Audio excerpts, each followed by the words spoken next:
The old highway stretched out before me like a forgotten ribbon of asphalt, disappearing into the inky depths of the night. The moon hung low in the sky, a feeble lantern in a world of darkness.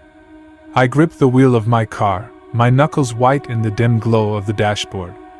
The radio crackled with static, and the only company I had was the rhythmic hum of the engine. I had been driving for hours, fleeing the chaos of city life and seeking solace in the desolation of the countryside.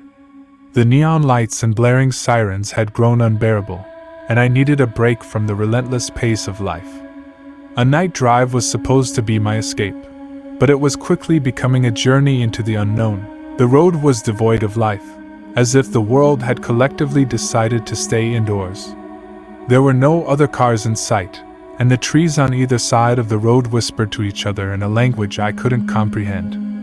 An eerie sensation crept over me, a sense that I was not alone in the darkness. The radio, now more static than music, suddenly burst to life with a spine-chilling laugh. It was a harsh, raspy cackle that sent shivers down my spine. I fumbled for the radio's power button, but it wouldn't turn off. The laugh grew louder and more menacing, echoing through the car. Panic gripped me as I desperately tried to silence it. Finally, the laughter stopped, leaving me in silence once more. As I drove further into the night, the shadows seemed to come alive. Figures moved at the edge of my vision, always just out of sight. I couldn't tell if they were real or just my imagination playing tricks on me. My heart pounded in my chest as I scanned the road ahead, searching for any sign of life. The trees lining the highway seemed to close in on me, their branches reaching out like skeletal fingers. The wind whispered through the leaves in a mournful tune, a symphony of despair.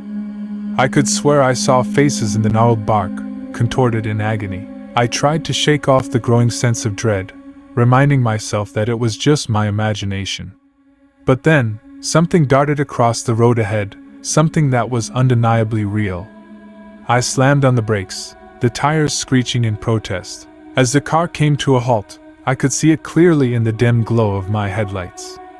A woman stood in the middle of the road, her hair disheveled, and her white dress stained with dirt. She was barefoot, and her eyes were empty, devoid of any emotion. I couldn't tear my gaze away from her, even as fear clawed at my insides. I reached for the car's horn, hoping to startle her away, but when I pressed it, the sound that emerged was not the expected blare but a haunting melody. The woman's lips twisted into a grotesque smile, and she started to move towards the car, her feet making no sound on the asphalt. Terrified, I slammed my foot on the gas pedal and swerved around her, speeding away from the nightmare in the road. My heart raced, and I could feel the sweat trickling down my temples. I had to get out of this nightmare, back to the safety of the city. But the road seemed to stretch on forever, and I had no idea where I was.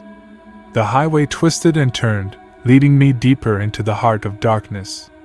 The radio crackled to life again, this time with a voice that whispered my name in a tone that was both seductive and sinister. "Turn back," it urged, the words dripping with malevolence. "You can't escape what's waiting for you." I fought back tears as I clenched the steering wheel, refusing to heed the voice's warning. I had to get out of this night drive, out of this nightmare.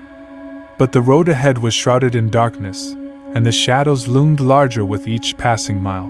I didn't know how much longer I could endure this journey into the unknown. The horrors of the night drive had shattered my nerves, and the road had become a never-ending nightmare. I was trapped in a world of suspense and fear, with no way out and no end in sight.